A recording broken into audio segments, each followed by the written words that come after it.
I'm Keith Harmon. I'm Janet Fields. And we're with Oak Trust Properties. A question we hear all the time from homeowners is, what does it take to get my property rent ready? We find that it's easier to focus on what is it going to take to get your property interest. What are we going to do to get your property ready for the market? It has to be clean. It has to be clean. We definitely would prefer for us to get fresh paint and clean carpets and a nicely cleaned manicured yard in there, because those are things that are going to make your property shine as a product, because we are showing it in the best light possible, because we want to highlight your property and we want it to sell itself.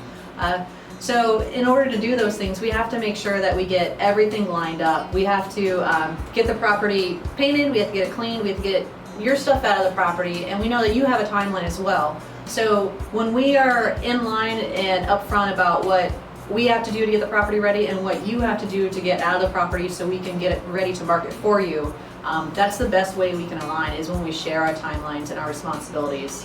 Because there's a lot of moving pieces on our side, and we absolutely know that moving a household, there's a lot of pieces on your side. Of course, so it does need to be presentable in that way.